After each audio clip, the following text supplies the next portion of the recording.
are so glad that you guys came today. Thank you so much for taking time out of your day to be here to talk about your experiences.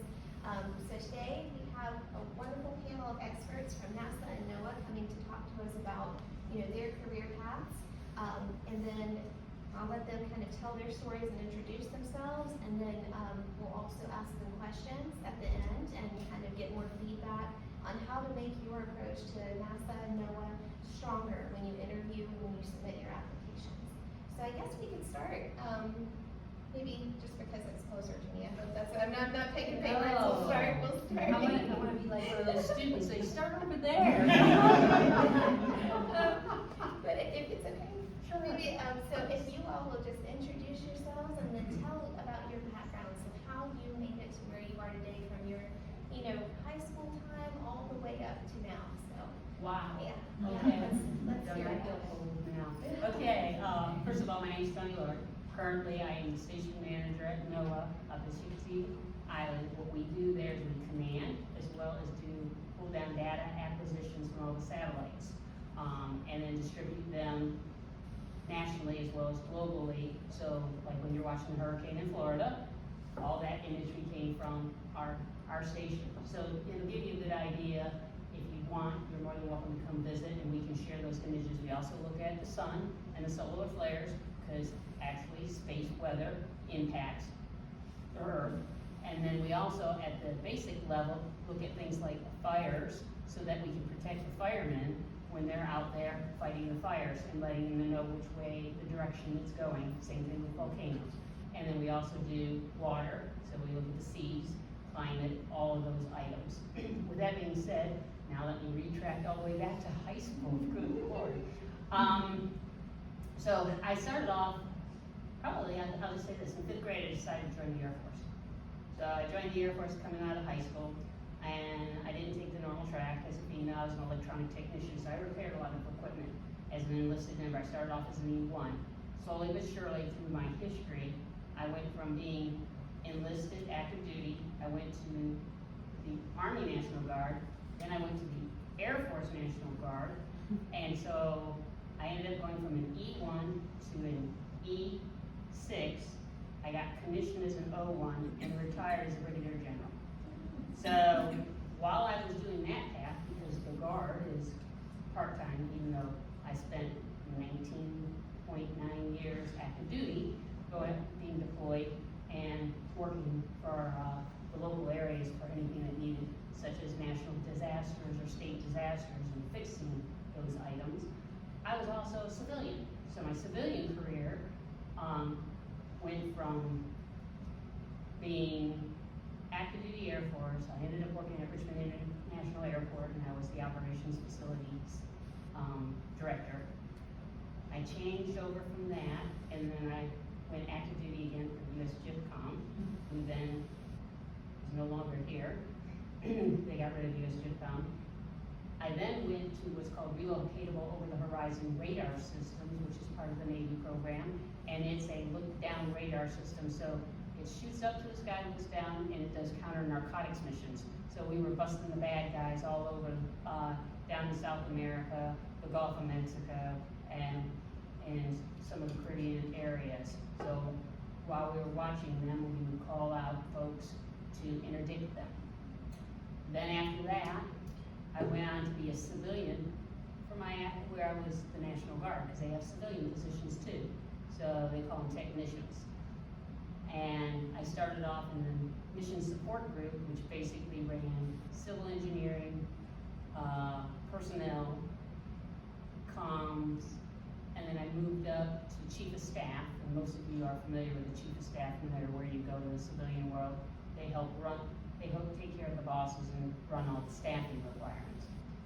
I retired. Not only did I retire from my civilian world, but I also retired from the military. And then I was sitting at home, bored for a year, and I applied for the NOAA job. So I came back as a re-employed Inuit, and I've been with them since November of 2020. Just to give you a background on my education so you understand, I started off with electronics, and then I got an aeronautical technology degree. So, and then I also have a resource management degree. So, definitely a unique path. I touched a little bit of everything, and I was not necessarily the conventional female role, as some folks would call it. I was 1.02% of females in my career when I was in the Air Force. And slowly but surely, more women entered into a lot of these different career fields that I am currently in, and I'm proud of watching that happen every single day. Over to you. Yeah. Thank you, Doug. Good. My name is Brian Hughes. I currently am a program manager for a government contractor, a company called Relative Dynamics. We're a small, what we call 8A business that we work in aerospace and engineering software for NASA, NOAA, Space Force, Space Development Agency. And my role is managing several NOAA and a NASA contracts. At NASA Wallops, we have what's called a range operations contract. We're teaming with other companies where we operate and manage the assets that are used to launch everything from balloons to rockets to aircraft, so radars, telemetry systems, command and control, meteorological systems.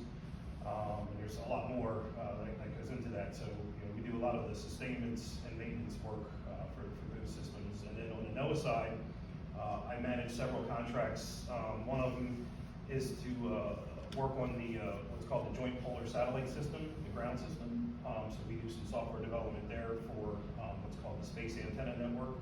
So we have actually assets at Wallops at the NOAA side that we work on to connect to that spacecraft, which is going to be launched next year.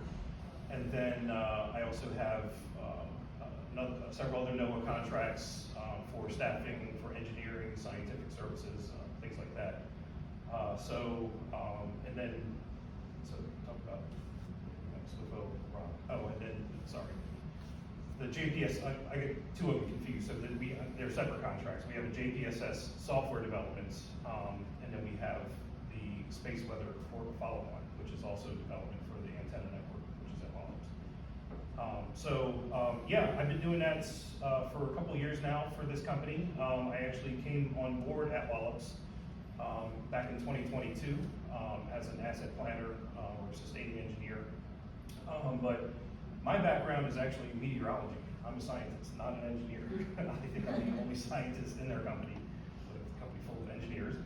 I studied meteorology. So going back to high school, I always had an interest in weather and climates, mostly because I would stay up whenever there was a winter storm coming.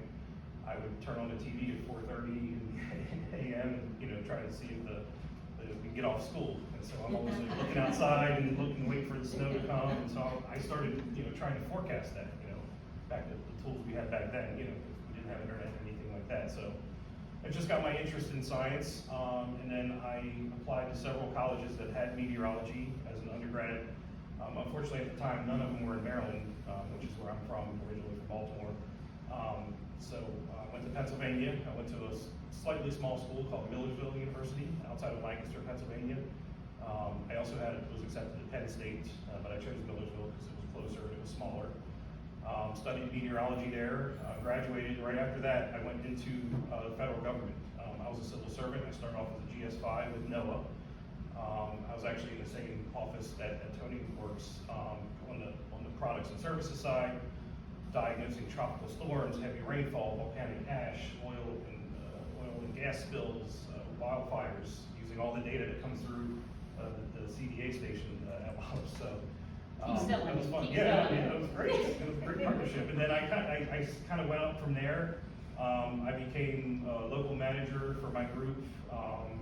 And then I actually, finished off. Well, I only spent 13 years at NOAA. Towards the end of my career, I was actually promoted up through the ranks. I went as far as the GS15, the data operations manager they call for the GOES-R ground system at the time before the GOES-R was launched. This is back in early aughts. And then an opportunity came my way to move to the private sector. Company at the time had their own commercial weather business, and the director was retiring, and they were looking for a new director. It was not usual in my case because I was fairly young at the time to make that transition from the government to the private sector. Usually people do that when they're close to retirement age or older, but I was younger and I decided to make the jump. So, yeah, so I've been kind of bouncing around the commercial side of things. I spent 7 years with that company and then went to several other small companies supporting NOAA and NASA, whether it's work with the Joint Polar Satellite System or others. And then now I'm with Relative Dynamics, managing their NOAA and NASA work. So, yeah, that's kind of what I do. Kim? So my name is Kim Chericks. I'm the quality manager for the range operations contract. When you're managing the range and every aspect of everything that we do at Wallops, quality is very important. I started out at Wallops in 1999. It was a subcontract on the NASA sounding rocket operations contract. They had switched they had gone from contracting out that work to creating all-encompassing contract that we call NASROC. And I came in to help set up their computers, their email servers, their web servers, and their file servers. That was a temporary contract, but I loved the area. I came up to do that work from Virginia Beach, so I decided to stay. From there, when that contract with NASROC ended, I became a network engineer for Lockheed Martin down on the Aegis contract for the US Navy, doing Aegis support, network support on their public network, on their not secret networks. They sent me back to school.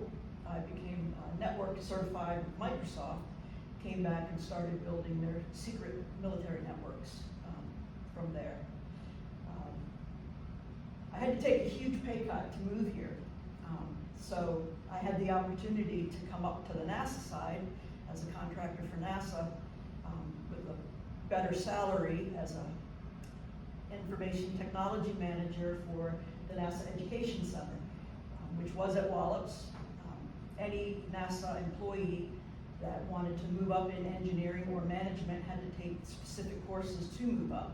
And those classes used to be held solely at Wallops. Now they've been spread out through NASA centers. But for 10 years, I did that, and I supported that building, all the computer labs, AV, all that. When that contract ended, I moved into NASA safety, became a safety specialist for launches, ELD launches, which are the big Antares, rocket labs. You may hear of these launches. We call those ELDs. Sounding rockets, which Valerie will probably go into more. And then I was doing basically database work for them and became a occupational safety specialist. And that contract ended. So out of necessity, I've moved a lot. So the engineering contract at Wallops, they wanted somebody to do quality, configuration management, and training management, and risk management. So they brought me in to do all of those jobs. We also managed in that role, that contract that I was on managed the Wallops calibration lab, metrology calibration lab.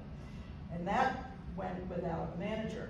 So I put in to manage the calibration lab and became the calibration lab manager for a year. That contract was going away. So ROC and NASROC are the two kind of steady contracts at Wallops. And then an opportunity to join ROC, which I knew was going to be secure and steady and last a while. An opportunity to join ROC as their quality manager came along, and I put in, got that job, and I've been the quality manager since November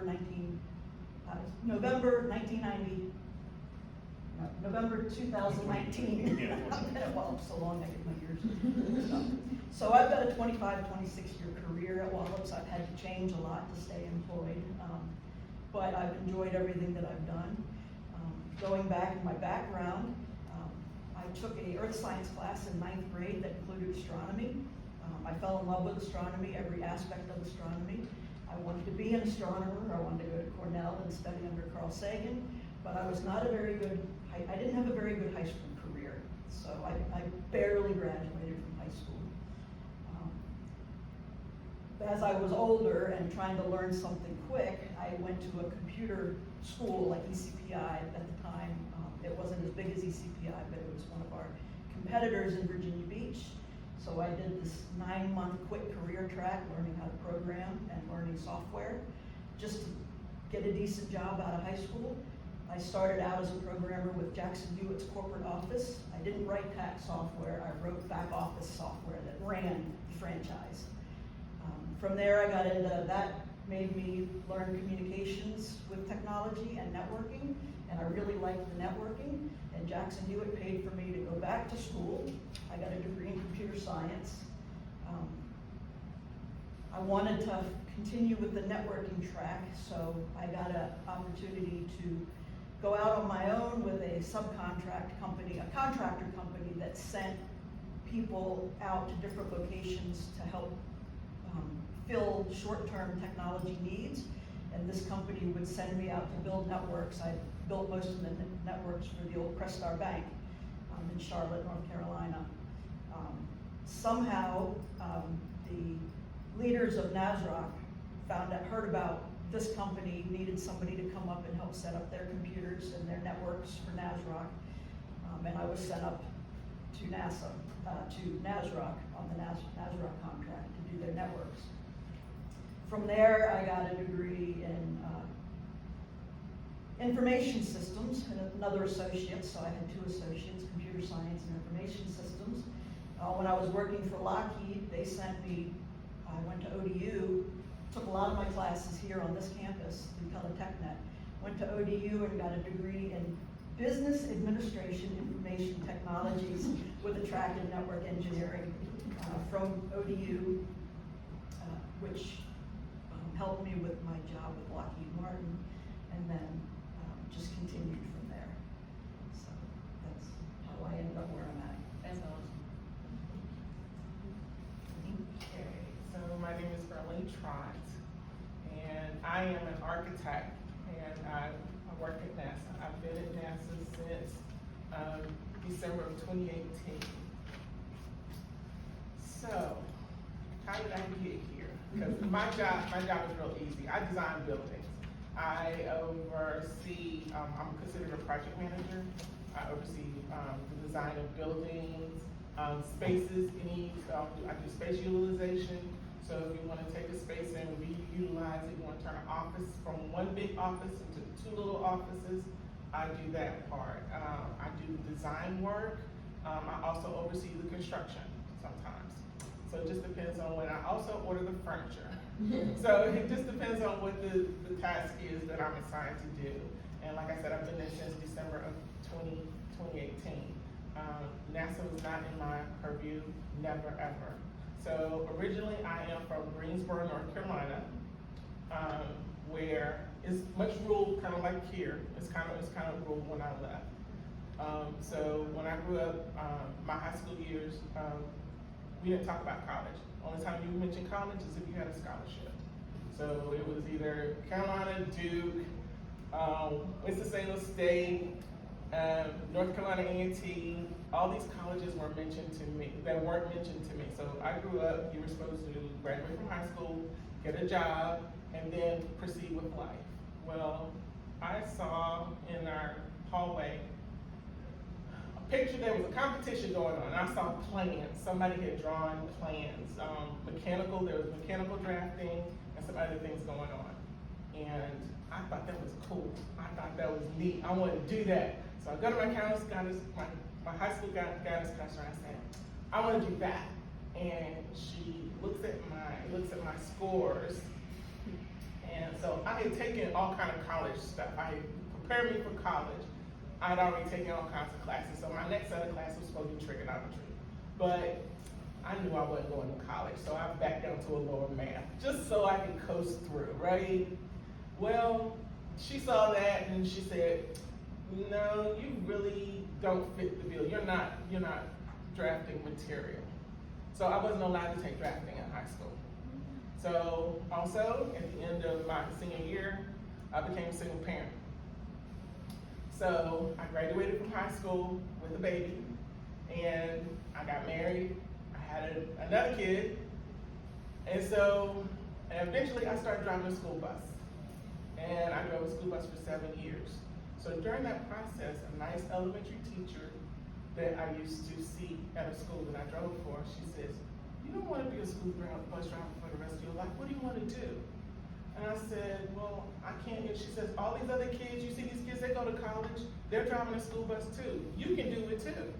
And I said, "Oh, okay." So I went and I signed up. And so, of course, I took the classes that I thought I was supposed to take. So I was good at accounting. I loved accounting. So I started off in accounting. That's what I started off with. So I got 1 year into accounting at the local community college, Gilbert Community College. And then someone told me, they said, "You should love what you do. You're not gonna get paid a lot, but whatever it is, you should love what you do. And it won't be easy, but you should still love what you do. You should not wanna get up and not wanna go to work." So I went back to school. I switched my major to architecture.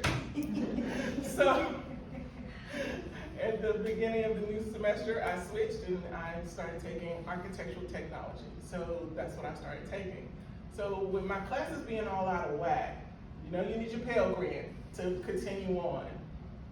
And I had taken my classes so many different ways that I didn't have enough to keep full-time status, and I was running out of classes. So they had a brand new program called Fire Sprinkler Design, which was offered at night.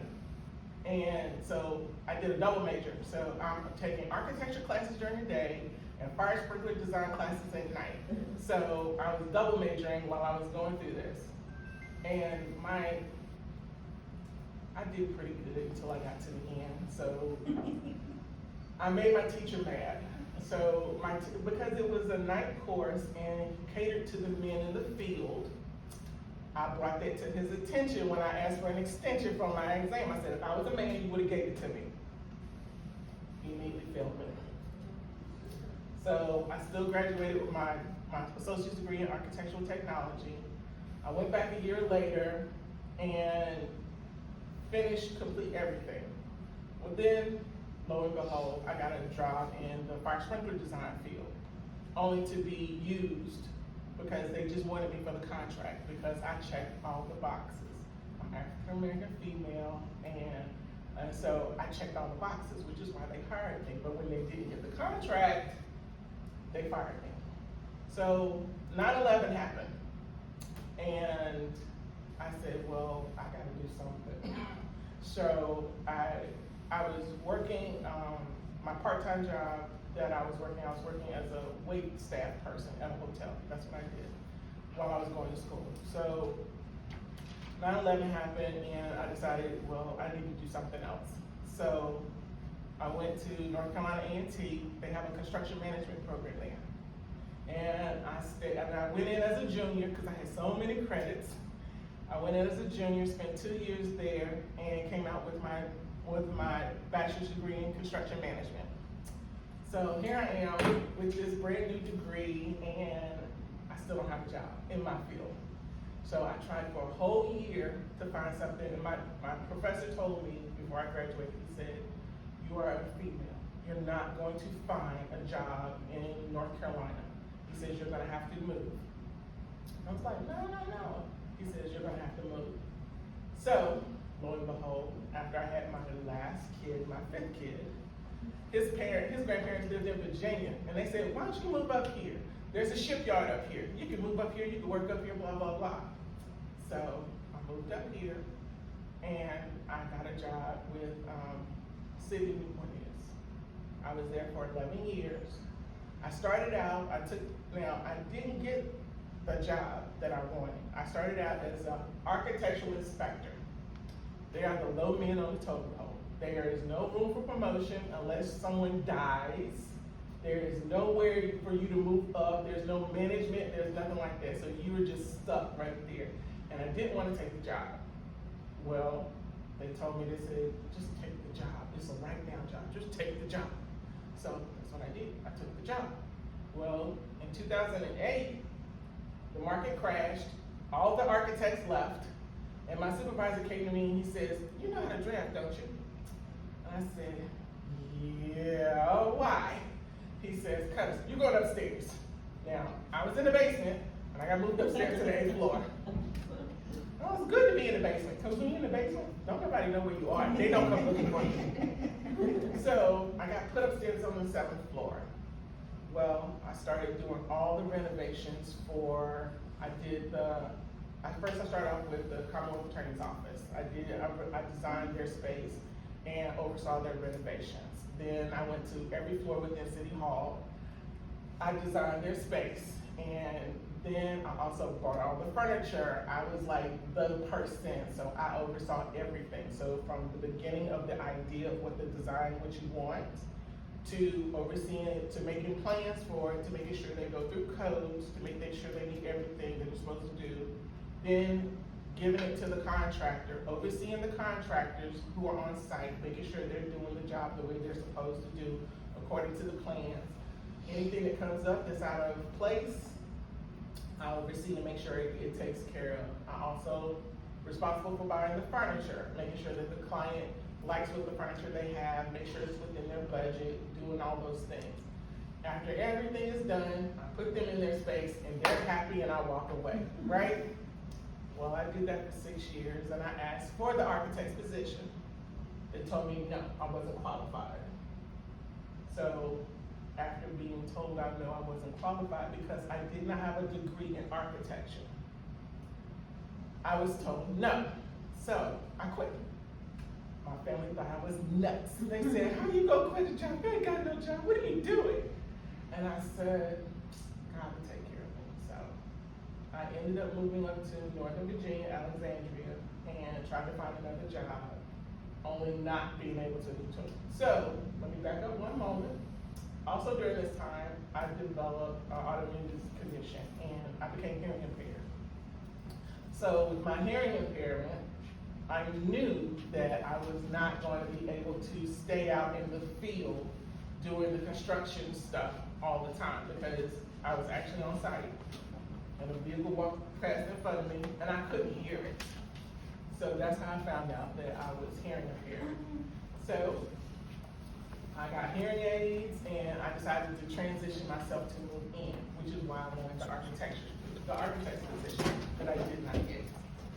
So when I went to Northern Virginia, that worked in my favor because they had things that, they had courses and places that were not available to me back then.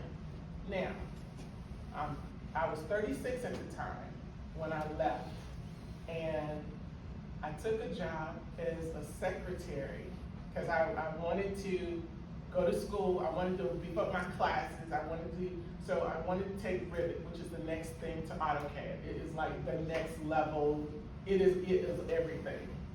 So I took, they paid for me to go to school. I took the Rivet classes to beef up my experience. Now, I also took a job at Macy's, and I took a job as a secretary at NASA. So I was working at NASA in Greenbelt, and my supervisors for both offices that I worked for, they said to me, yeah, you know you're overqualified for this position, right? I said, yeah, but I need a right now job, so just let me have it. And they was like, okay, fine.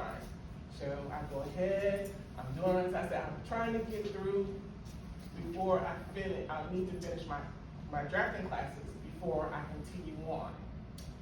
And he says, what do you think about civil service? I said, I tried several times. I can't get through the cert, whatever, I can't make it. And he was like, okay, fine. When you finish your classes, come back and talk to me.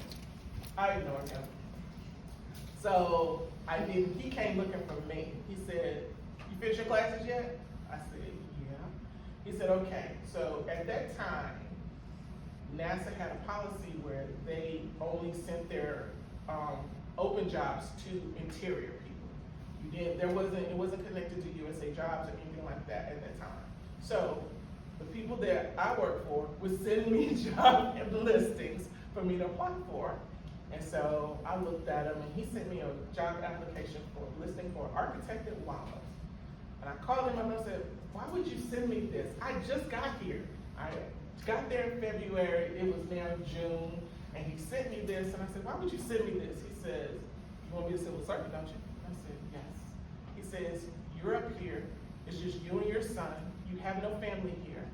Move. He says, I guarantee you, it will be the best thing for you. Okay, fine. I applied for the job. Didn't hear nothing back. He called me up. You hear anything? No. Guess what? He bugged me again. He says, call them back. I said, you can do that? He says, yes, you can. Call them back. Find out what happened. So I got on the phone, called out, and found out what happened. 2 days later, lady called me back and set up an interview. So I did my interview. My supervisor allowed me to use his conference room while he was on vacation to do my interview, because there was no way I was driving 4 hours for one job interview. So I did a telephone interview. And so I did my telephone interview, and they asked me during my interview, they said, you know where you're going, right? You're going to Wallops. I said, yeah. Are you sure you know where you're going? I'm like, yeah, I know where I'm going. I Googled it. I know where I'm going. They was like, no. Are you sure you know where you're going? I said, yes, I know where I'm going. It's a very rural area, much like where I grew up. So yes, I know. And he said, okay. Didn't hear nothing back. So November came around.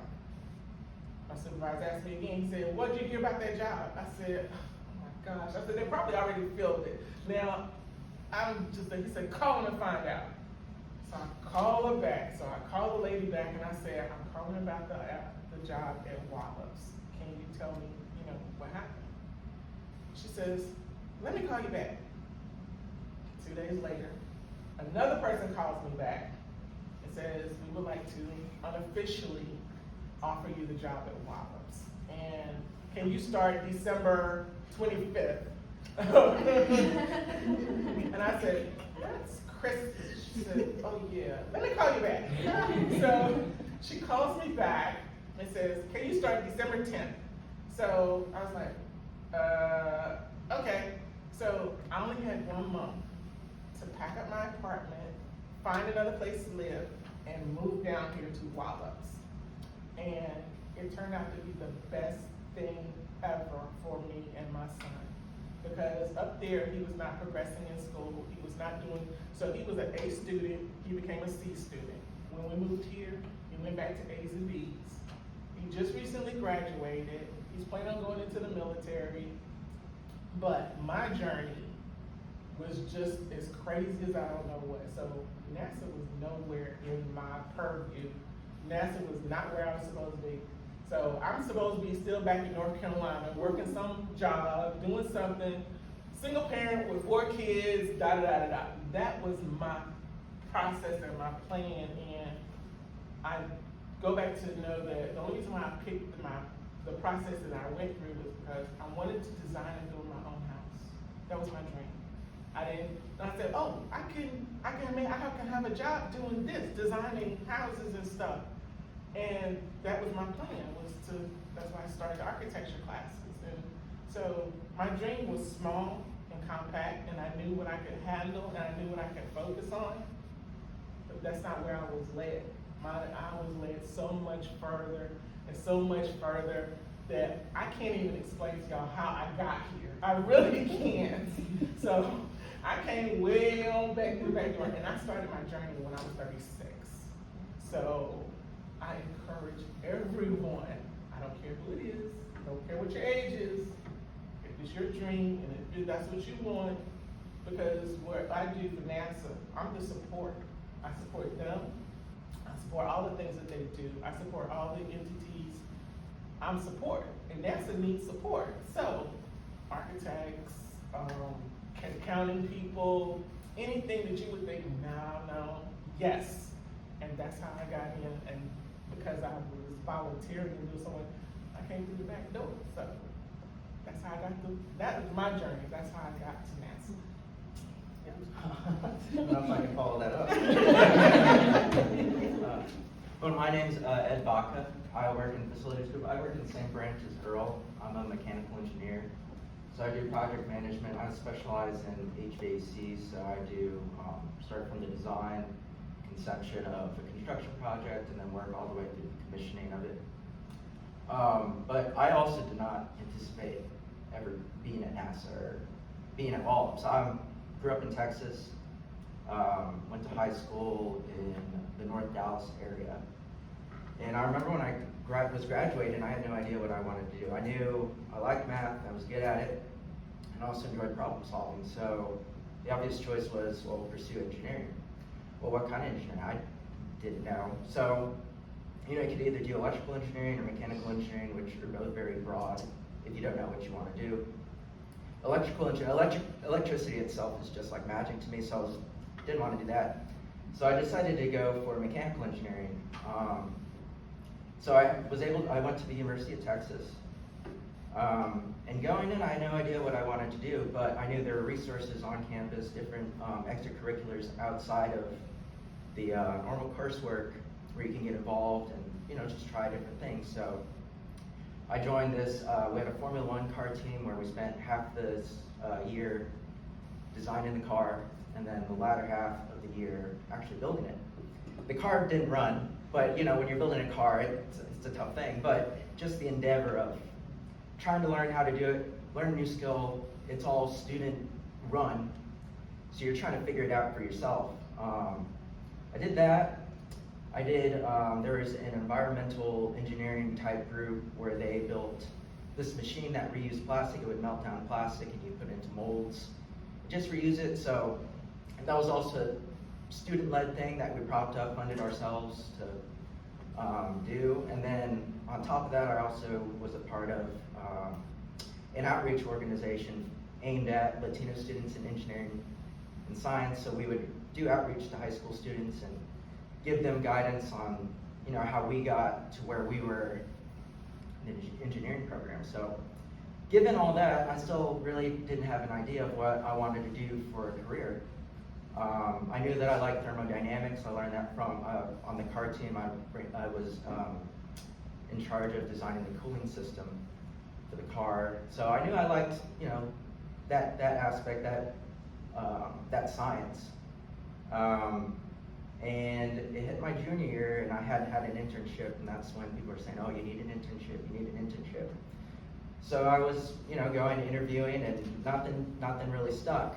And I remember it was toward the end of that year, I was, you know, at the end of my wits, like, what am I gonna do?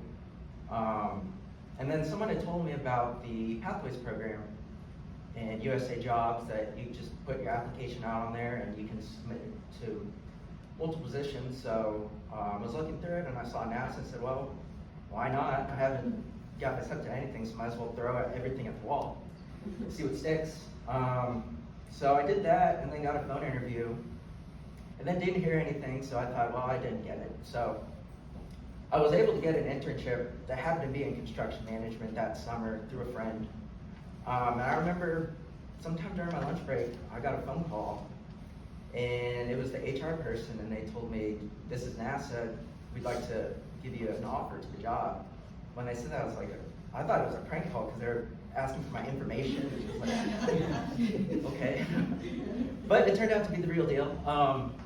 But yeah, from there I was able to go on to the Pathways internship, which is like a co-op program. You work for a semester, you take time off school, you work for a semester, and then you keep doing that until you graduate. And that was in the facilities management group in energy management. So it was, started off doing data management for our utilities, electricity, propane, and then also writing proposals for energy efficiency projects. So I did that, and then I enjoyed it, and then got the offer to go into NASA's the civil service as a full-time employee once I graduated. And then I did that, got involved with the facilities group, and the largest energy consumer is our mechanical systems, air handling units, chillers, all that. So that kind of lent myself to learning about how the equipment works, and then a position opened up within the group as a mechanical engineer, and I took it, and I've been in this position for 2 years, so that's my story. I'm Valerie Gazelle. So I work on the sounding rocket operations contract at Wallops. I'm not a civil servant, I'm a contractor, and specifically my job is in attitude control systems. I'm an attitude control system engineer. So I found myself at Wallops. When I was a little kid, I was fascinated by the night sky and wanted to study astronomy. I wanted to go to outer space. I lamented that I was born too soon because my mother was a huge Star Trek fan, and that really seemed like the life to me, zooming around galaxies, researching things. But anyway, in high school, I did the best I could to have a good GPA. I wasn't at the top of my class, but I was adequate. And I looked at colleges that offered undergrad degrees in astronomy, but there weren't any. I grew up in Alabama. There weren't any at the time down there, and so I figured I would just study physics and hopefully go to grad school in astronomy somewhere else. But I had sent off for applications at a couple of schools that were farther away that I didn't think I could afford to go to them or even maybe afford the application fee. One of them reached back out to me when I did not apply and sent me an application again and said, look, apply. And so I did, and I ended up going to Boston University, where I studied astronomy and physics, and I got a job. My freshman year, one of the many types of financial aid I got was a work study. So I got a job working in the astronomy department for the administrative assistant there, which allowed me to meet people. Every thing I have in my professional life today is through people that I managed to meet.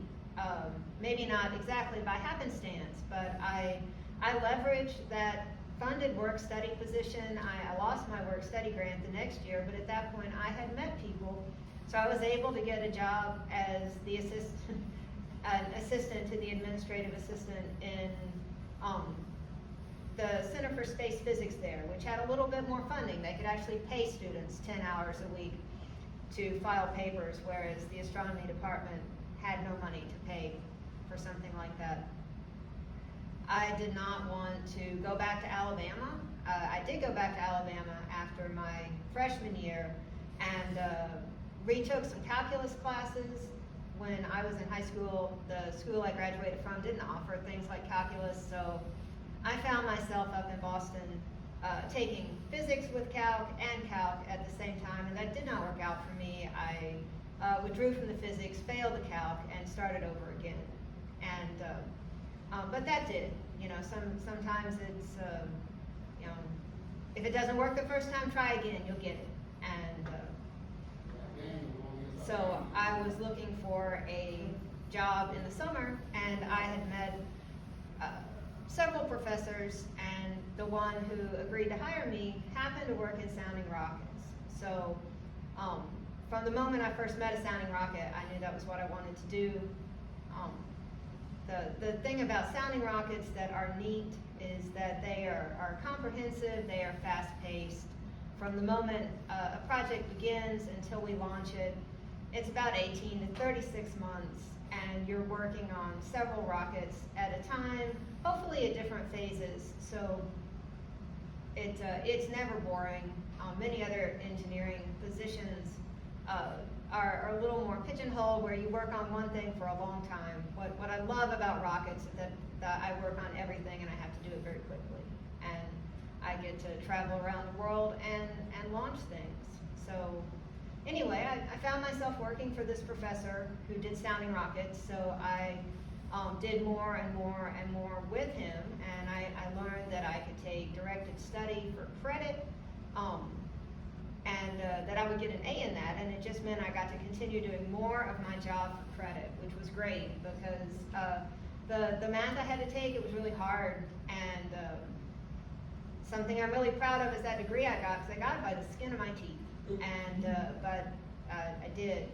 And I had assumed I would go on to get a PhD, but one of the things I had to take were the physics GREs to apply for grad school in astronomy, and I did quite poorly on that. And so I looked at that and I thought, well, even if I apply and I get into grad school. I probably don't have the math skills to be competitive, but what I really love doing is building things. At that point, I was acting as a drafter and a sort of mechanical technician for our sounding rockets.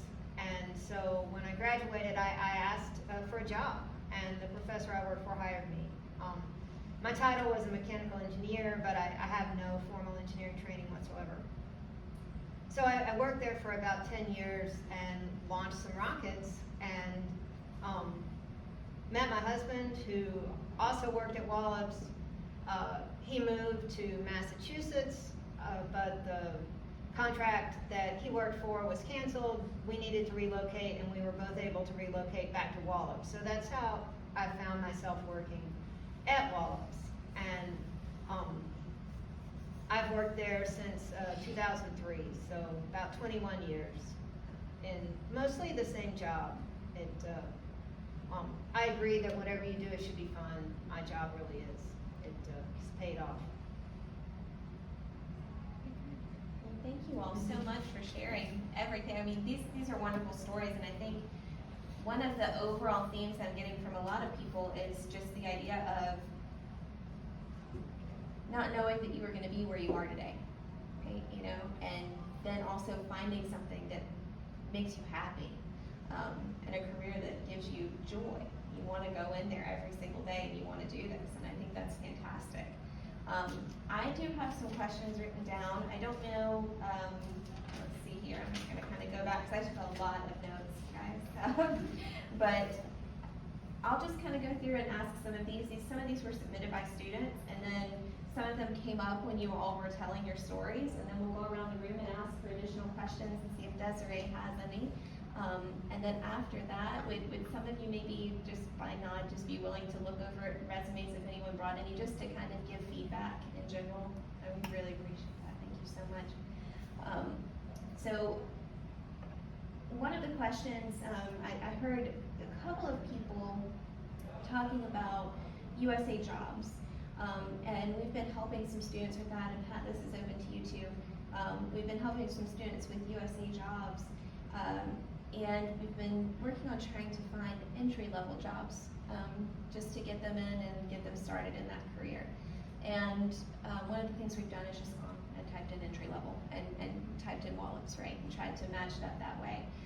Is there something else that you would recommend for our students who are looking for entry-level jobs, as far as like those who are still taking courses, but maybe actually just looking for the job, you know, not necessarily an internship, but something that they can keep going? Like it's a lot of you talked about just non-traditional ways you connected. So you went in through professors, or you went in through other avenues, you know, but anything that you would just recommend for that entry-level spot? I would say don't be bashful. Someone mentioned their resume never made it through the resume robot. We struggle with that too. We've taken resumes because someone knows their neighbor is interested, for instance, and so they hand carry that thing and say, that's the biggest advice I would give, is just don't be afraid to do that. Don't be afraid to meet your neighbor for the first time because you want them to carry your resume somewhere and look at it, because the resume screening robots are vicious. And That's a great point. Pathways and the USA Jobs is extremely keyword sensitive. So when students are reading the description of the job opening, those buzzwords that pop out, those action words, whether it's a softer work ethic skill or the hard skill set, try to match them up as much as possible within the resume and those pieces. Resumes are starting to get more and more skill-based, so that will come naturally. I always tell students to make sure that they talk to their career guidance folks to look over and get another set of eyes on it. And with Pathways and USA Jobs, persistence is the key. Their sessions are very short with their application windows open. Entry levels might be a little bit hard to find due to the current fiscal climate of federal government agencies. But as sure as things stay the same and change with the federal government, so that pendulum will swing back. Getting a NASA regular internship is also a great way, once you have that OSTEM internship, whether it's fall, spring, or summer, as on your background, on your resume, as one of the things that you've accomplished. Not only have you networked like Val was talking about, but they see that as a positive experience, and it's a very small, believe it or not, organization. People will talk to one another, and that's a great way to roll on up. Another thing students should consider is going to our Wallops Contractors Association website and looking at those individual contractors at Wallops. There are some perennials like Paraton and Virginia Spaceport and more engineering, but there are all different kinds of contractors. Some of them are fluid, as long as they have that web address or QR code for it. I usually wouldn't want to come here, but it's definitely something to look into. And each one of them have their own entry-level processes as well. Okay, that's great. And then you mentioned that OSTEM internship, and I think we've talked about that before, but just for the purpose of the video, so I don't forget, I know that deadline, I think, for summer, February 28th. and then that has opened already, that application. That's open, Okay. and one thing that students tend to neglect in recent experience is they don't check their email often. And when offers go out on USA Jobs, for instance, they're to apply to a certain position, that window is really short. It's like 4 or 5 days. And you can get the system to ping you when there's an opening in your chosen field. But there again, there's that keyword search, and as you can see from these folks' stories, there's a lot of cross-pollination, so keep it wide open. Don't burn any bridges. Absolutely. If anyone needs help. I would like to add also that there's 2 components to pathways. So there is a high school component, and then there is a regular college component. When you go to pathways, you need to make sure that you're applying for the right component. So I would tell high school students to start applying as soon as possible, and also college students apply. And I would tell you also to apply for anything that you're interested in. You don't have to have the experience in it, but if you're interested in it, I would encourage you to apply for it anyway, because like for instance, someone applied for pathways position, summer position. They were on boats during the summertime collecting samples. That opened the door for them to apply for a Pathways college internship.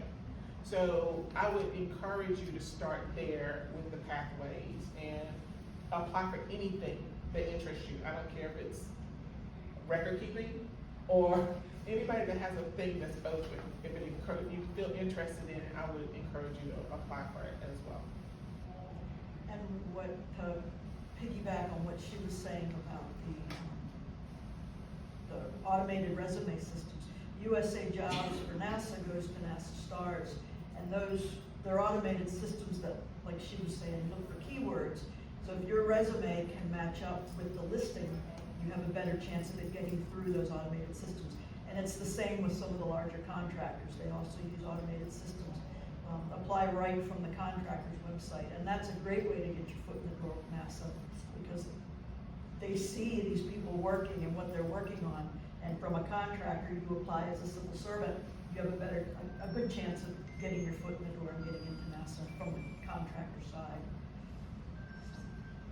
Also, when you're applying for the job, you need to pay attention to the job listing, because there are must-have, and if you don't have it, because you have components of it, those keywords are taken out of the must most of the times. Also, don't hesitate to call and ask why if you were turned down, so that you can tailor your resume correctly and understand what you were truly missing. There's nothing wrong with being persistent and finding out why. It don't be shy, because shyness won't get you in the door. Alright, and when it comes to the internship, again, also knowing people helps too, so, you know, we see hundreds of names, you know, and a good example, if someone said, oh, she mentioned, you know where Wallops is, right? When I got interviewed, first words out of their mouth afterwards was, you do know where Wallops is, right? I says, did you see my address on my thing? I'm from Bellhaven. Oh, okay, you know? So, you know, a lot of times, even the person that's interviewing you doesn't have a clue of your address or where you're from. So, again, that communication is helpful, so don't hesitate on that. Thank you. So just to kind of tack on to that, if I can ask, sort of a mechanical question here is, are pathways, co-op situations, perhaps also intern opportunities different than co-op for your alternating semesters? So both of those components exist? It exists inside pathways. There are two different NASA internship systems. USA Jobs is for the just under 400 federal government agencies, of which NASA is one, and that's called Pathways for the NASA openings. When you apply to USA Jobs, you can apply to any of those federal government agencies. If you're strictly interested in NASA, you can go to Pathways and apply to those co-op opportunities or study work study. There's also the NASA OSTEM internship system, and those experiences are students 16 years and up to masters, even non-traditional students as well. We have sessions in the fall, in the spring, and the summer. Summer only, 6 weeks for high school students, and they're generally local, and getting your foot in the door when the probability of you getting made an offer is great at that level, because it's highly competitive at the undergraduate and up level. And those are fall, spring, and summer, 16 weeks in the fall and the spring, 10 weeks in the summer. And it's a great way to understand all the different things that you could do, all the different kinds of opportunities. And I think you mentioned you wanted to do engineering, but you weren't sure what kind.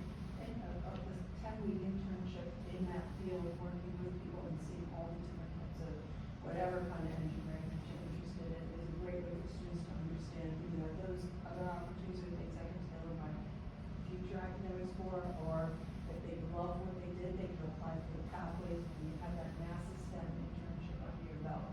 That kicks you up the notch as well for the pathways. For the application period, is that typically, I know you said that you have, fall, spring, summer. Is that a specific window for each, or is it, no, as we have opportunities, we post? And it could be at any juncture. Kind of both. Okay. First of all of our applications are sliding to the left to be more competitive with contractors in commercial space, aerospace industries as well. So right now, we're recruiting for summer of 25, and those applications are due by the end of February. It's not hard for a NASA STEM internship, take about 20 minutes to do it well. Have somebody look over the pieces while you're explaining why you're a good fit, those sorts of things. That being said, our mentors may not know what missions or what projects, because we have such a short life cycle for our mission. They might not know whether they have funding or what missions there are, so they will post opportunities up until the application deadline. So another reason why we check your email often, check these websites often for these opportunities. So, Thomas, last question. Sure, not at all. We've helped a number of students apply through USA Jobs for different things, even Puget Sound, Naval Shipyard, way out in the Northwest. But I'm not super familiar with if you can get alerts, if you could, as a student, can you set up and say, these are the things that or you could say, when a job, when an internship or co-op or anything comes open at Wallops, send me an email. Now, I know there's a place in the application where you can have the system ping you when there's I'm not as familiar with the pathway program as any other program. This is slippery stuff, it's very fluid. But I don't know whether you can shoot just for a location, but I would imagine you could. Yes. It Thank kind of you. solves the problem of not going in frequently and you get an alert. But you gotta pay attention to your emails, like she says, because there have been candidates that lost opportunities because they expect a response within a certain time frame. If you don't respond, then you get dropped from the list, for an application.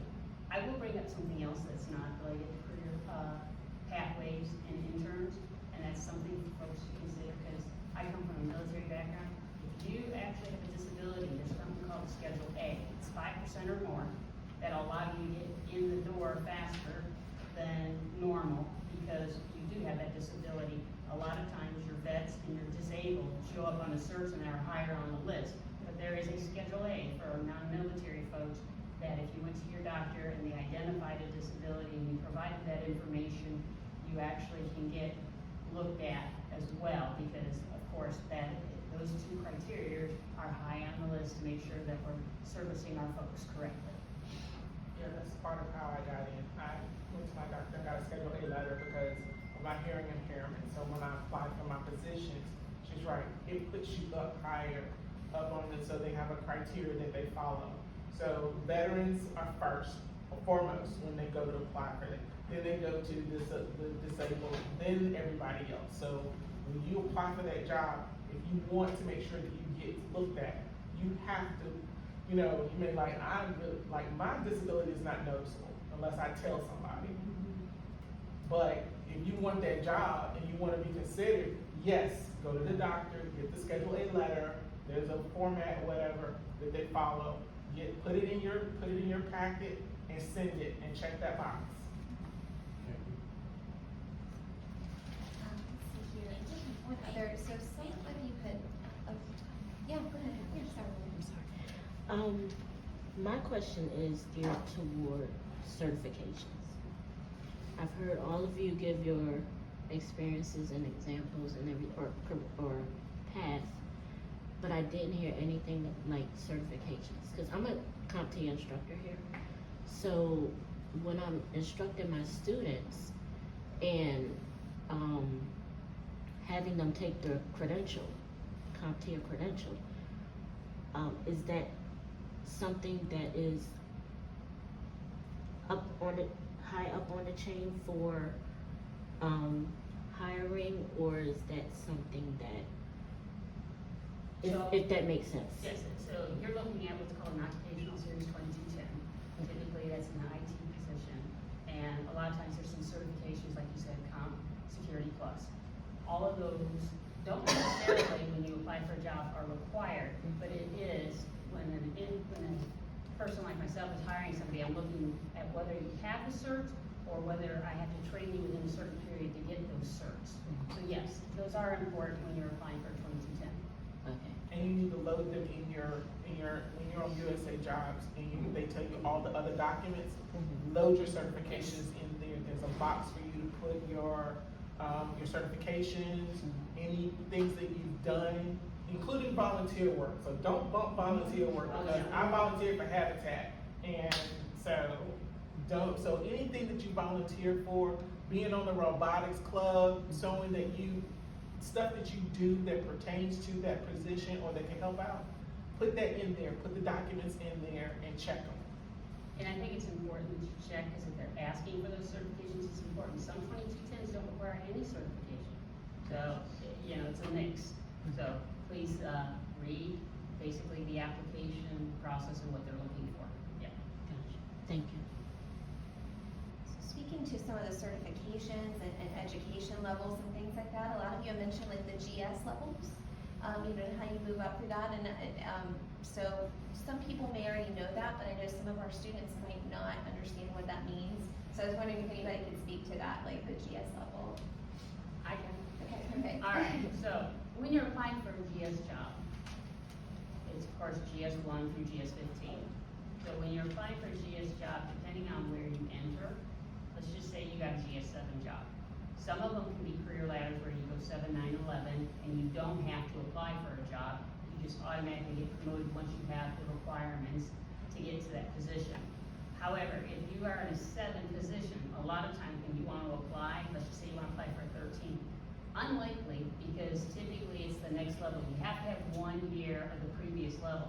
Now, there are exceptions to that rule because you take yourself out of the system and you don't apply like you've ever been in the government, you could actually apply for that 13 job.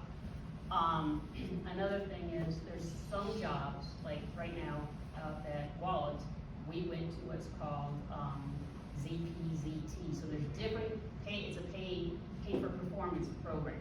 So actually, those are pay bands, and there's like 2 or 3 GS levels within that pay band. So you don't ever have to apply for the next level. You just slowly get promoted with an increase in pay as your performance at the end of the year too. So it all depends on what you're applying for and who you're applying to. Does that make sense? That was quick and, did I answer your question? Absolutely. Now, if you're applying for an SES job, which is like a general job, you don't have to be, you can be a GS1 or you can be a GS15 and still apply for that job. And they don't take that into account. Okay. Okay, so you can apply for that job, but hopefully you've got the experience to get that job. Yep. Okay? Awesome. Thank Okay. you. Guys have any questions? Answer my question with that one, and then that GS7, I see a lot of that GS7 when I apply for application, or when I go to look at the application, I see a lot of that GS7 in that description, you know. You'll look for what's called a career ladder. It is not, sometimes they'll hire at all different levels, and you'll see that in the application online, but you're looking for what's called a career ladder, and that's where it goes 7, 9, 11. Also, while you're in school, there's also called, forgive me, Presidential Fellowship Program. And if you haven't looked at that in a college, I think you have to have a master's degree. What it does, it allows you, depending on which career you're in or what career you get picked, Presidential Fellowship Program, it allows you to go from, like the ones I used to do at, in Norfolk, they used to go from 9, 11 to 13. So you got somebody coming right out of college with a master's degree, they become a 13 in almost 3 years. Okay, of course they have to meet the criteria and they've got to meet the qualifications, but it's called Presidential Fellowship Program, I think. I can't remember the exact words, but look it up, and some folks should be preaching that as well, because that's an awesome program. And you get qualified folks in different career fields, and it all depends on what the president decides he needs in his government world. There's also board equivalent, right? So like a GS7 or 9 board equivalent experience, so you can apply for like a GS9 or 11 if you have that experience like in the private sector. You don't have to be A previous government person, correct. So when you look at a contract position or somebody that works in the private industry, you look at their skills, their qualifications, and then that'll allow them to go into a certain level of GS when they're applying for the job as well. So it's absolutely. Just curious, you mentioned, you know, everybody's sort of in a different part of the world there. HVAC is an example. So we have a group of students that are going to pursue 4 years, right? They're gonna here, they're gonna get their 2-year degree, they're gonna transfer into a 4-year program. So that's where you get your traditional science, engineering, things like that. Then we have a group of students that their end goal, at least at this point of life, is a 2-year program or a certificate program. It's more skilled trades.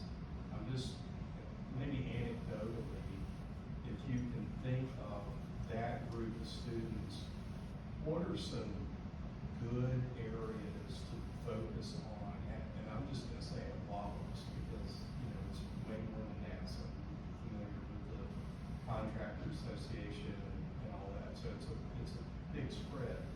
But what would be some areas that you would say, those students, it's gonna be a good hit rate if they apply for or they're focused on certain jobs at Wallops? And HVAC would be an example because we have a strong program here in that area.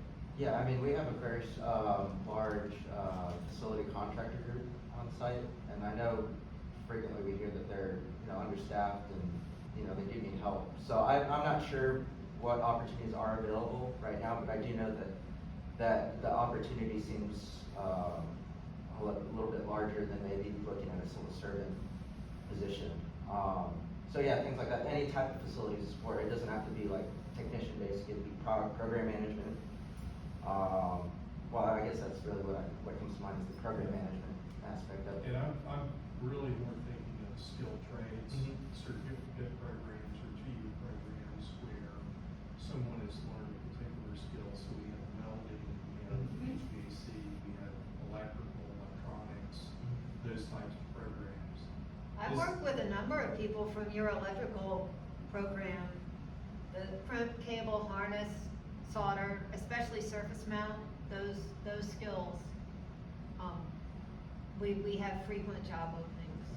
And you're mentioning facilities, and I'm sorry, not knowing, could that be across any of the contractors, or is that specific, like, to NASA?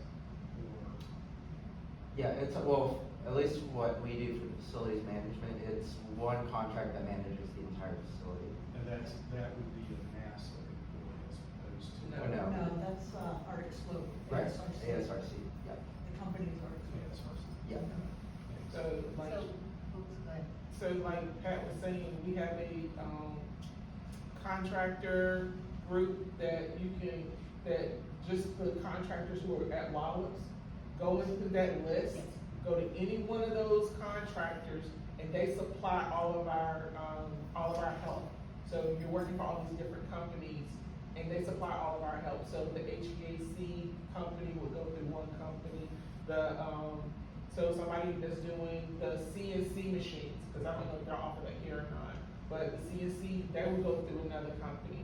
And they actually have an internship at, NASRAC has an internship for CNC, where they bring somebody in, train them for 2 years, and then they move up. So that's where the 2-year people would really go to look, is in those contractors.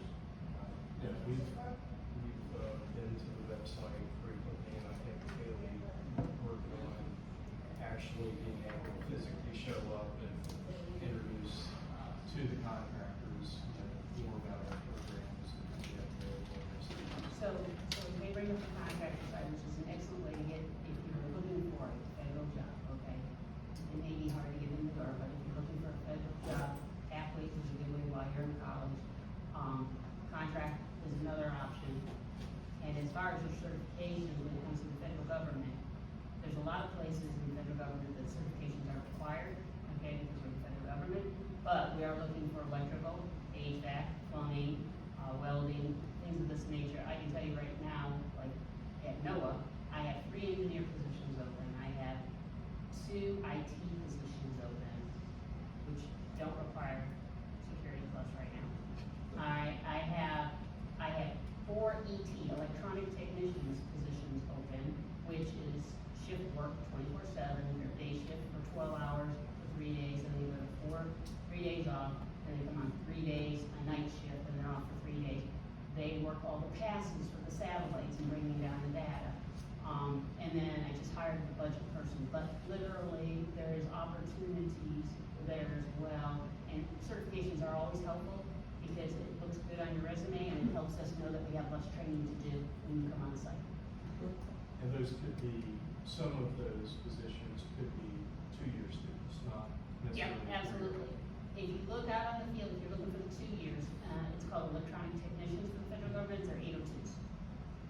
Okay, so that would be what you would look for initially. However, we do hire, when I say 3 engineers, we also have engineers, which are 801s, okay? And then there's 1301s. 1301s are physical scientists. You have to have a physical scientist degree or an engineering degree, or you have to have working towards it with some experience, okay? So 1301 is really for the people that are already on the organization, but you could have your experience someplace else in the contract world or in the private sector, and that would get you in the door without having actually a degree in working engineering and physical science. So those are really critical positions for us, but if you've got some background, fill in those too. Let me double check too if that's right. Does anybody else have any questions you want to ask the whole panel or? Let me check on Desiree. Desiree, did you have any questions you would like to just unmute? Yeah, them three right here. Yeah. These three? I came in late, can y'all introduce yourself, what was y'all title and? I'm the station manager at Wallops. I run you'll see a bunch of antennas on Chickatee Island. We command the satellites as well as bring down the data and distribute that. So most of you know us when you watch the weather. Yeah, she's a youth, she came in late. Oh, yeah, okay. I'm a program manager for a private company called Relative Dynamics. We are a contractor at NASA Wallops. And one of our contracts is called the Range Operations Contract, where we manage and operate all of the assets that are used to launch balloons, UAVs, rockets, so telemetry equipment, radar equipment, command, meteorological equipment, things like that. We do a lot of the maintenance and upkeep for those on our contract. I work for Relative Dynamics. I'm a quality manager for the range operations contract, so he's my supervisor on the relative side, and then I have a ROC supervisor also, range operations contract supervisor. I have a question. Yeah, absolutely. A lot of you touched on a lot of we used to call them soft skills, but I think they're the most critical skills of all. Obviously, we encourage applicants to put in their exact skill sets so people know whether they're an intermediate, a beginner, or advanced, or if they have certification or they're in the process. But a lot of you have jumped from job to job and in different fields, and this kind of touching on something that Ed brought up about being persistent, and I started thinking about those critical work skills that you found, no matter what kind of position you were applying to, but what do you think that you brought to the table that set you above somebody who had the same hard skill sets as you to land where you are? So I'll start, because I've been involved, Valerie, 26 years. So I came in as a sub to a contractor on a very short 6-week contract. The leadership at the Sounding Rockets contract, with my skill set in IT, extended me for 9 months. That was the most that they could do to keep me there. I wanted to stay, so I went with Lockheed, applied and got the job with Lockheed, but I had to take a pay cut to stay here. Once I got up to the Management Education Center at Wallops, and so many people coming through, after a while, with me, I had the political knowledge of Wallops, how contracts work, different people in different areas at Wallops. And so when I left that and went with safety, when that contract ended and I was looking at safety, one of the people that was on the interview with me said, it helps that we know who you are, and we know your work ethic, and we know that we are confident that you're gonna be able to perform based on what we've seen and heard in the past. And, but then again, when I came on to the range operations contract and I interviewed with them, they were all new also. So they liked that I knew people, and they liked that I understood how the different areas of Wallops work, but they didn't care about who I knew, and they were more about my experience and my education. So it's a little of both. The skills, I would say, show that you are professional. That is one skill that people lack today. Show up in a suit. Do not show up, don't show up in a polo shirt and khaki pants. Never, ever. When you show up for your interviews, always show up in a suit. Your strong suits are those soft skills that they talk about, know what you know, and talk about what you know. Don't try to fudge it, because they'll know when you're fudging it. But if you really know what you know, talk to that point. Like I came in as a contractor. I took the secretary position as a contractor. I didn't know that it was gonna lead me to where, so I had caring supervisors who saw that I was more than what they wanted. So they said, hey, let's help you. So they helped me with my resume and helped me fix my resume so I can get it past the cert. So I would say, reach out to those in that field, especially if you know anybody, or even if you don't know anybody, reach out to the closest person that you know that may know somebody that can get you the answers that you need. So I didn't know anybody at NASA at all, but my supervisor sat there and worked with me. So somebody could come to you, or someone could come to you and say, okay, can you reach out to somebody at NASA? And then you reach out to Pat or somebody else, and we can find somebody else in that department who can help them fix their resume or help them do what they need to do to tailor their resume to fit, to meet the qualifications or answer the questions they need to do, so their resume will meet the cert and go through. But you have to put forth the effort yourself. You have to ask the questions. You have to do all the groundwork yourself. And like I said, volunteer for anything. I don't care what it is. If you think it's in your field or whatever, volunteer, because that's going to give you the experience, whether you believe it or not. Just because you have education doesn't always cut it. But if you know how to run a backhoe, guess what? You know how to run a backhoe. And ain't nobody gonna ask you, hey, did you get certified on that backhoe? No, you know how to run the backhoe. So guess what? They'll take your experience, and if you have to be certified, they'll put you before the person that's never touched it before. So make yourself that next level. Make yourself approachable. Give yourself that in without really pushing it, because you want people to think about you. Say, hey, I know that girl, she did, I didn't know that young man, I know he did da-da-da-da, and they will come back and they'll say, yeah, I remember you, and they'll put you ahead of everybody else. I'll add on to that, what you said, also interviewing skills.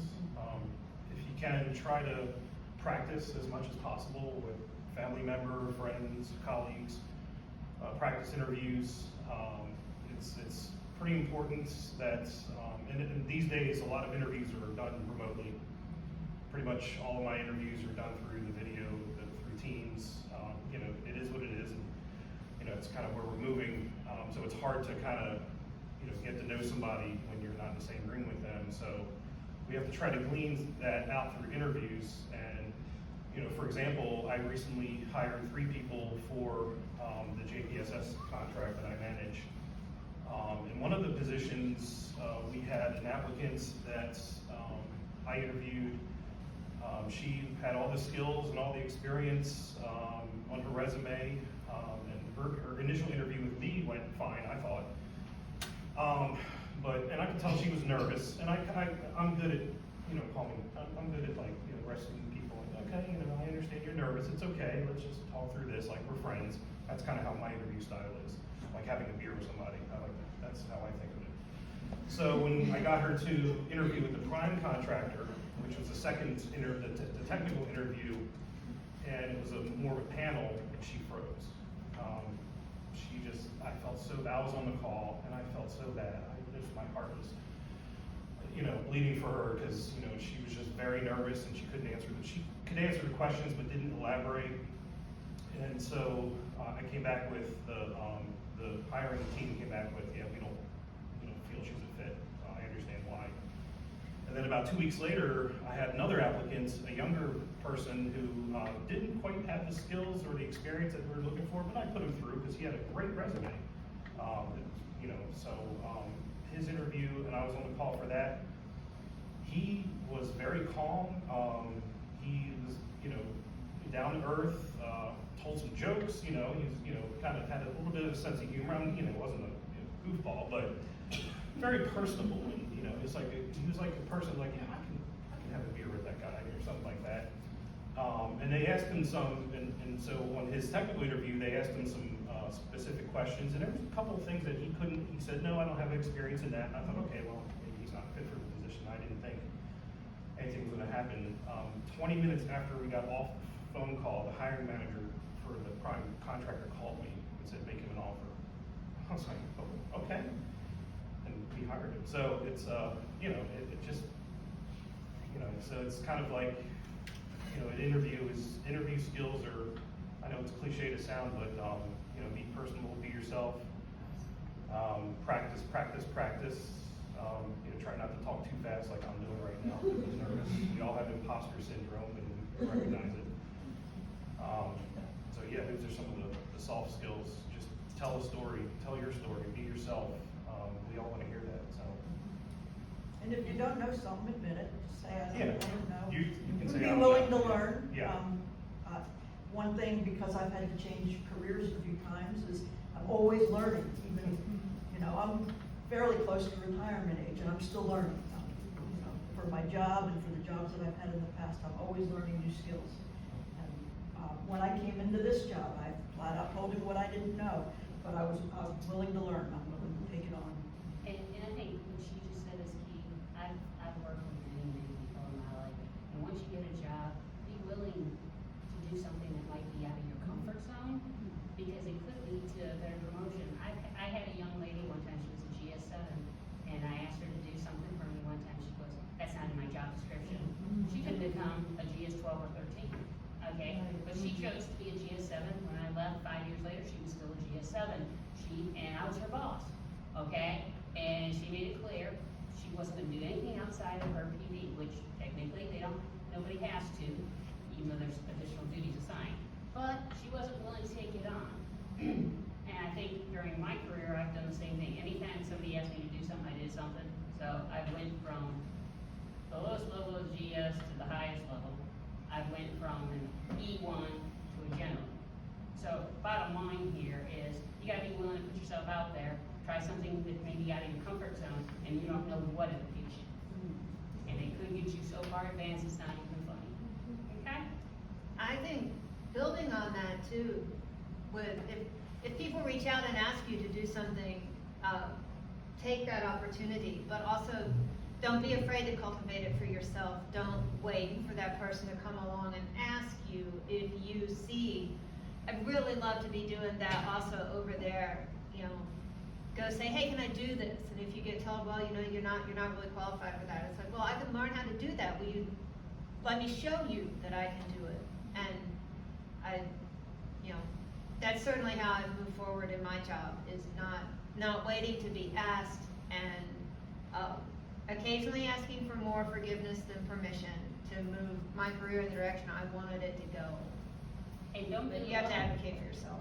And don't do it alone. There's no way I could have been where I went without all the assistance and help from everybody working together. There's just no way. So always ask for help, learn. Just expose yourself to different experiences. I've talked about how I didn't really know what I wanted to do, but my mindset was, okay, I don't really know what my interests are right now, so let me go just try different things. I'm gonna be open to learning. And when you're doing that, you're working with different types of people too. We all come from different walks of life. People operate in different ways. And when you're working in your position, you're gonna have to work with different kinds of people. So it really helps exposing yourself to different varieties and just learning how to communicate, how to present yourself. And then as you're doing that, you also, I feel, learn a little bit more about yourself and know how to put yourself forward and know who you are and where you stand on things. So. Always be prepared for the unexpected. I mean, literally, because I went in for, and yes, be extremely vulnerable. I went in for one interview with one person, and I did my interview, and right after the interview, they said, oh yeah, by the way, we have someone else that needs a secretary. Can you interview for them too? And I said, sure. I'd already taken the whole day. I didn't know how long the interview was going to take, so I said, sure, I can do it now. So I go to my next interview, they set it all up. It was a double panel interview. I never had a panel interview before in my life. And I walk into this room and there are 15 people. Yes, it was a double panel. 15 people conference room full of folk. I sat down and I answered all their questions, and they questioned me, what would you do in this scenario? What would you do in this scenario? And the question was given to me, you have some documents, you have to have them signed because people are traveling and they're relying on you to get your travel done. And if you know anything about travel, it has to be done. There is no ifs and ways about it. And they said, what would you do? And your supervisor isn't there. They're in a meeting somewhere else on the site. And I said, I would get in my car, go to where they are, have them sign the documents for the travel, and then come back to my office and finish it. And she said, oh, I like you. You don't sit around, you don't sit around, you don't do nothing, you don't wait for the work to come to you. You went after your work because you knew you had a task to complete. So don't be afraid to come out of that box. Yes, you do your job, but ask, can I go get this person to sign this? Can I walk this through? Can I walk it all the way through till it comes back? It's what you make it. So don't be afraid to ask any questions, because that's how I got my job, because I wasn't afraid to ask and I wasn't afraid to do anything. So my mama said, you never know unless you ask. Mine too. Yeah. So I'm glad that you mentioned about the interview section, because I do get trapped up in the interview and I get all nervous. Like you said, I went to one interview and I had 6 people. I'm like, whoa, why do I have 6 people there with just one interview? So I'm glad y'all mentioned that, practice. Just be yourself. Don't tell too much, but tell to get by. Right. So, I'm glad y'all mentioned that, and another thing I'm glad y'all mentioned, like getting out your box, doing other things, and that's what I would like to do when I'm at my job, but I'm scared to do it, because that's not in my range of doing it, I guess I Yeah, say. it's not in your job description, Right. is what you're saying. So no, take on those extra responsibilities, because that's how people hire, or that's how they promote you. When you're in a position and you don't know how they hire the next person or how they promote, if you do anything and everything and you show that you're willing to do anything and everything, that shows you're willing to be taught. That shows you were willing to take the responsibility for it.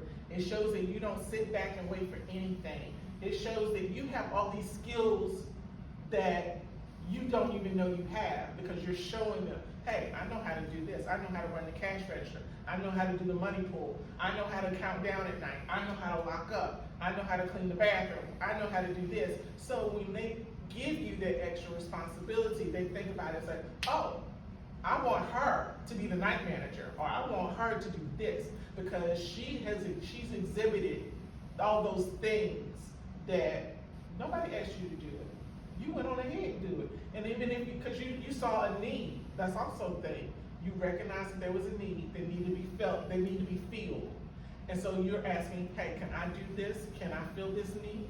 And therefore, you put yourself above a lot of other people who won't do it. They'll just sit there like, nope, not doing that, nope. And I'm gonna add to that, because, what makes you happy is what's important, right? But money doesn't make you happy. It might initially make you happy, but every person I've ever met, once you give them a pay increase, they want another one, none of that makes you happy. What makes you happy is in here and loving your job. But I will tell you, those things have their rewards too. Anytime I have somebody go above and beyond, whether it be a contractor or a federal employee, they get recognized either in their performance plan, or we've got on-the-spot awards, or we've got awards. I send in letters to my contract staff saying this person needs to be paid increases, she did X, Y, and Z. So as long as you have somebody that is looking out for you, you might actually get additional rewards out of that you weren't expecting. And I like that what you just said, because I don't get awarded my job now, like, and I go beyond, this idea, I'm like. It may pay dividends later, so don't worry about him, but be conscientious of doing your best, because somebody else might be seeing you that you don't even know is looking. So that's the other part of the equation too. So whoever's not treating you right now, the other person seeing that and might just pick you up and hire you for something else. So again, unfortunately, it is what it is sometimes. At the very least, number one, you're showing initiative. And Yep. motivation. Two, you might learn a new skill set that will be invaluable Yep. to you, so that when opportunities come up, they know, oh, you know, besides this skill set, look at all these other skill sets that you have. Absolutely. I mentioned for the students, you guys can come by, career services anytime and practice interviewing as many times as you want. And to be honest, all those questions that we ask are right on the internet. And if you go down, now, don't get me wrong, situational questions may not be, but they have quite a few situational questions out there. Most of them are out there. What, what's your worst trait? What's your best trait? Or how would you handle this situation? So a lot of that stuff's already out there. You just have to practice and be sincere and genuine about what you would truly answer those questions. And when you go into an interview, I know it's nerve-wracking, and it makes you uncomfortable, you're under a microscope, but be confident in yourself and what you know. You know what you know. When I interviewed for the position I'm in now, I didn't have a lot of experience with quality. I had done it for a few years at a higher level, but the down and dirty, I didn't know a lot about. And I went into the interview and I told them that. I'm willing to learn it though. I can apply what I've learned already and build on that. And I thought I was gonna be trained, and the circumstances were that I wasn't. So I jumped into that job, having to pick up the way this organization runs and this organization's approach to what I do, and learn all that and then build on it. You know, the range operations contract is very complex with all the different systems and areas that we have. I had some experience knowing that because I've been at Wallops for so long, but now I have a quality analyst that I work with. She not only came in during the pandemic, but she came in never working at Wallops and never knowing anything that we do. So not only did she have to learn more about the job that we do, she had to learn about what our organization does, and it's a lot. And so I would say, okay, now that you've been exposed to this group in this area, take some time to absorb that, and then we'll go to we'll work on the next area, and eventually this will all start to make sense to you. How this group works with this group, and how the system works, how we do everything. And I mean, she's been with us now 2.5 years, and I can see now that it's finally starting to sink in. She hasn't been full-time on site since the day she started because of the new work environment we have, at least with us. But I bring her in as much as I can and put her in front of these groups. And when we audit, I used to not do it, but I make them now tell us exactly what you do and how you do it. And that's for her to understand and to learn. So. And I'm gonna see if you can want to use also, and probably nobody here is gonna like me for saying this. Interview for jobs that you don't think you're gonna get, because you know what? You're the most comfortable answering those questions, and you'd be surprised that you might get the job. That's what I did for NOAA. I sat there, it's like, I'm retired, and I'm like, I'm not gonna get this job. They probably have somebody already in mind. So I got on the call, and I was so easy, so relaxed, and I was just answering those questions like this. But I've been on hundreds of interviews on this side of the table. When you get on that side, even after being hundreds here, you're nervous as heck over here. So again, don't hesitate to apply for a job that you don't think you're qualified, but you thought it's cool. Then you sit there, you have nothing to lose, so you answer it. Who knows, you might end up with the job. You get practice out of it too. Perfect example. Okay, and I truly, man, I was retired. I didn't think I'd get to know a job. I just said, oh, what the heck, that looks pretty cool. And so. Don't take anything personal. Yeah. Whenever it's a They don't job, know you. they don't know you, you don't know them. So don't take it personal if you don't get chosen. It's like they have a set criteria they're looking for. Don't beat yourself up thinking, oh man, I should have done this, or man, I should have done that. No, it's just really simple. You presented yourself the best way you knew how. You answered the questions the best way you knew how. And if you're gonna get picked, you're gonna get picked. And you can, and like, I didn't even know I could call and ask. You know, it was like, I didn't know I could call somebody back and say, hey, you had an ad out for this particular position. Have y'all filled it yet? You know, I didn't know I could do that. Yes, you can. And it helped me out a whole lot. So, like she said, never know. Another thing, and this is small, but I thought it was more important when I was younger, but I'm still seeing today that it's just as important. When you interview, even if you don't get the job, send a thank you. Because even though you didn't get the job and maybe you're hurt, sending the thank you, you'll stand out so that the next time they need somebody, they might think of you because you followed through. So you put yourself in front of them, even though you might not have been a good fit, you may be a good fit for something else that they have, and they'll remember you by doing that. And I wanna share one little story. I had a gentleman that works for me, and he applied for a job. He was fully qualified for it. Everybody's human, so folks make mistakes. So he calls USA Job and says, how did I not qualify for this? They go, well, you didn't have your college transcripts. He says, look at page 3 on the PDF. There it was. So they had just qualified him by not looking closely enough at the fact that he had his college transcripts attached in one document versus separate documents. Shame on him, because it does say do these things separate a little bit in some applications. But in this case, he just attached one large file, and literally, they made a determination, and this sounds really strange, but they go, no, you don't qualify, and he didn't. So he says, can I talk to your supervisor? Got hold of the supervisor, and that's when it changed. So sometimes, you meet somebody in the HR world that says, I disqualified you, I'm not requalifying you.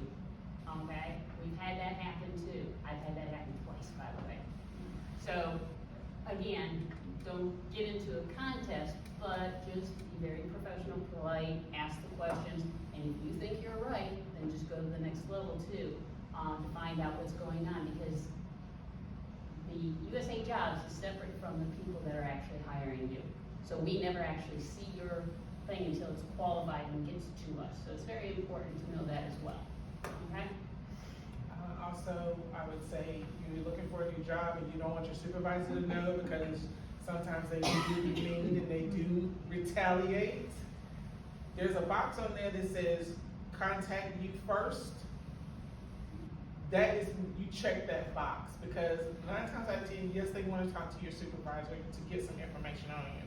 But you want them to contact you first to let you know, say, look, I'm getting ready to call your supervisor, so you won't be blindsided, and also gives you an opportunity to say, thank you for contacting me.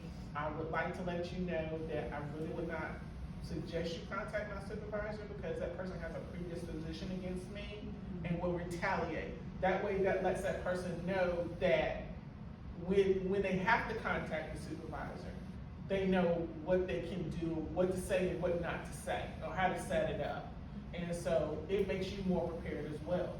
Because I had a situation like that. My supervisor was not nice to me and did not like the fact that I was looking for another job, and it didn't end well. And I'm glad you mentioned that, cause, I'm glad you mentioned that. So that would help me along down the road, what to do, Yes, check that box, say contact me first. Don't settle, I guess. That's, Some- no, don't settle. One of the story, me coming to Relative Dynamics, is I was actually also interviewing with Raytheon, you might have heard of them, big company. And they had offered me a position at the same time as Relative Dynamics. Now, I didn't know small company, and then there's Raytheon. I was like, oh, well, I should go with the big company, because that's what my experience has been. And I was working with their security person to try to get some info through, and he was just rude to me. I mean, I just got a bad feeling. Like, the answers, I'd call up and say, hey, what's the status? And, oh, I haven't heard anything yet. Geez, I was okay. So it kind of just turned me off, and so when Relative came through with a similar offer, I was like, that's who I went with, and, because, I would have liked to go on Raytheon, but it just didn't seem to feel right, so, trust your gut, trust your instincts, don't settle. Well, I was gonna add to, he just made me think of another way. So all of you that are contractors here, confirm or deny it. All right. Where I used to work, I used to have a lot of contracts, and sometimes contracts expire, you know, they have a 5-year thing, and everybody paranoids that they're not gonna have a job. Okay, most of the times that I've ever had a contract that moved over to another contract, that contract company hired those people back. So their key leadership positions have a tendency to move out, but typically the employees, the immediate supervisors do not. So I don't want you to hesitate to apply for a contract job because the contract may expire, and are you gonna be able to pay your house bill or take care of your kids or whatever the case may be? Most of the times, you get offered the next job offer. I had 2 young ladies that currently work for me. I actually, when I moved over to the contract, that previous contract wasn't treating them well. They never did a performance evaluation. So when I got to the new contract, I said, yeah, I want her and I want her at this price. So I changed her position description and got her at a higher price, which made up for all the lost years. And she got an increase in her thing. But again, this takes somebody who's doing the contract to be aware of those kind of situations. So correct me if I'm wrong, have all of you transitioned from one contract to the next in most cases? Yes, Culver had it. No, not me. Not you. I did. You did, My- she did, and he did. 3 Okay. of my 4 contracts, so the 4th one is the one I'm on now, have all ended. Several, Away. okay. So that's why I was trying to get onto Rock, because I knew that Rock would be, and the same with NASROC, if all Yeah. over. Yeah. But 3 of my previous contracts, they just, the one, education center that was a 10-year contract, she had that contract roll over for 33 years, and that last 10-year one, they decided, we're not gonna do it They anymore. eliminated They it. eliminated Yeah, it. typically when you eliminate it, it's one thing, but when you're rolling over to a new contract, you heard Yes. this. 3 out of 4, you rolled right on over. So just want, a lot of people get nervous about being hired as a contractor. Most of the times you don't have to worry about it. We're going through that right now, our contract is in the process of being renewed, I'm not stressing it. I'm not stressing next year whether, if our companies don't get the job, get the contract, I'm not stressing not having a job, whatever company does pick us up. But I won't. Not either. Don't leave me. I've had one job on the base for one contract, and I've worked for 5 companies. So, it's a little bit Yeah. tedious, but, the job doesn't change. So I just thought that was important to know. And my husband has been there 45 years, and he's started out as a triple ET from here. He didn't get his bachelor's degree till he was 48 years old, but he started out as a triple ET with Sounding Rockets, and he's worked his way up, and now he's a senior manager with Sounding Rockets. So he took an untraditional path, and he's been 10 companies. Yeah, I was gonna say, how many companies has he got? Yeah, but he's just stayed in the same career path on all these different contract companies, but the same job and the same contract. So that, yeah, don't let contract scare you. Yeah, rebadging. We just get new badges. Very common, especially for mission critical service contracts from NASA and NOAA, because it's, you know, if you're a new company coming in, you don't, it's more difficult to try to hire a whole bunch of new people and train them up, and, because that, you're gonna lose. Costs. Yeah, it takes costs, and you'll lose that expertise, so we try to hire the folks who are coming off the old company, it's a simple process. Usually it's like a website portal, put in your name, HR gets to you, and basically your paycheck changes from one company to another. Yeah. Benefits might change, you might have a different company, you might go